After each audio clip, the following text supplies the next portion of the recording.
یہ آکاشوانی لکھنؤ ہے۔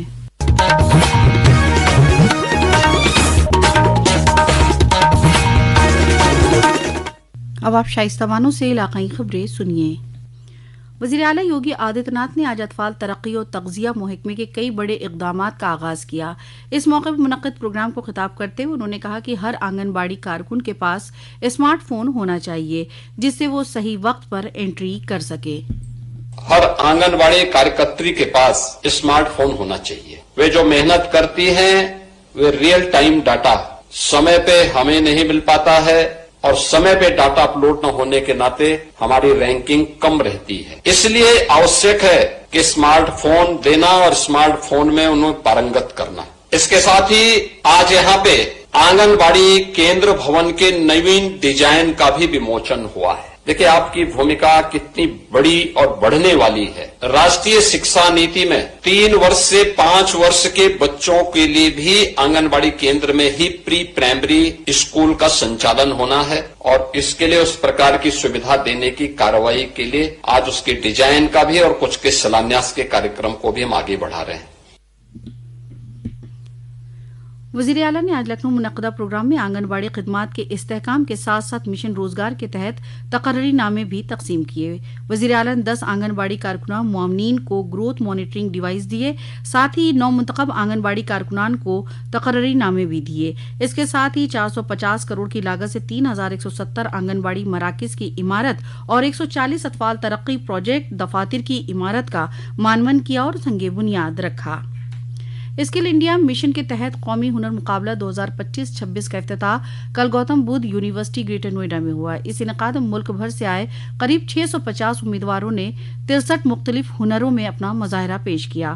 پروگرام کو خطاب کرتے ہوئے کوشل وکاس اور ادیمتا وزارت کی سیکریٹری دیوشری مکھرجی نے کہا کہ اسکلنگ ایک مسلسل عمل ہے جو مشق اور لگن سے ترقی کرتا ہے۔ انہوں نے شرکاء کو ہنر کی شبیہ قرار دیتے ہوئے کہا کہ ان کا یہ سفر ایک بڑی فراہمی ہے۔ حکومت نے گزٹ نوٹیفیکیشن جاری کیا ہے جس میں تقسیم عامہ کے تحت 21 ریاستوں اور مرکز کی زیر نگراں ریاستوں میں اعلیٰ درجے کا کیروسین تیل تقسیم کرنے کی اجازت دی گئی ہے۔ یہ اجازت تازہ جغرافیائی اور سیاسی حالات کے سبب دنیا بھر میں توانائی کی سپلائی متاثر ہونے کی صورتحال کے تحت دی گئی ہے۔ اس قدم کا مقصد ان علاقوں میں رسوئی اور روشنی کی ضرورتوں مدد کرنا جہاں عام حالات میں کیروسین کا استعمال پوری طرح ختم کر دیا گیا تھا۔ پیش ہے ایک رپورٹ۔ نامزد ایندھن اسٹیشنوں پر گھروں میں استعمال کے لیے اعلیٰ درجے کا کیروسین تیل ذخیرہ اور تقسیم کرنے کی اجازت دے دی ہے۔ وزارت کے جاری نوٹیفیکیشن میں ہر ضلع میں 2 ایندھن اسٹیشنوں تک 5000 لیٹر تک کیروسین ذخیرہ کیا جا سکتا ہے۔ ان میں سرکاری شعبے کی تیل کمپنیوں کی ملکیت والی دکانوں کو ترجیح دی جائے گی۔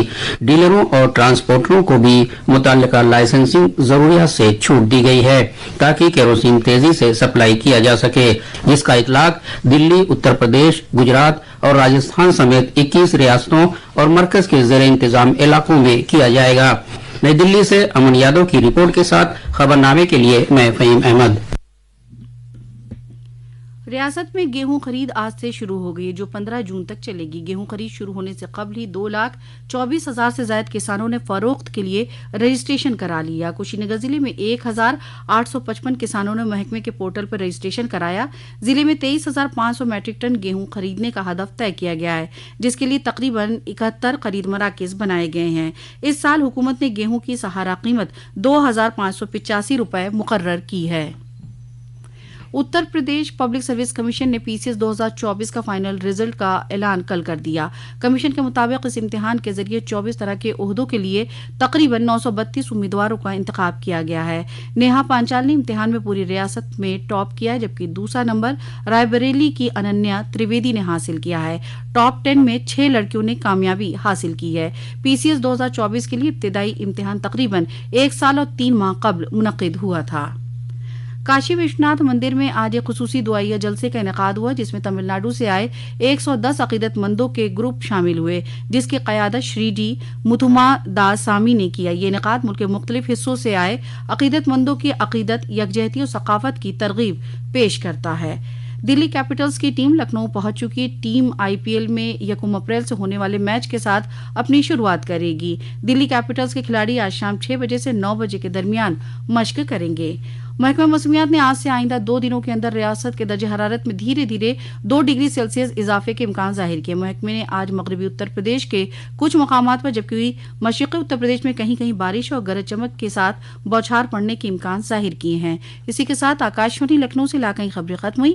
اگلا بلیٹن دوپہر 2 بجے FM پر نشر کیا جائے گا.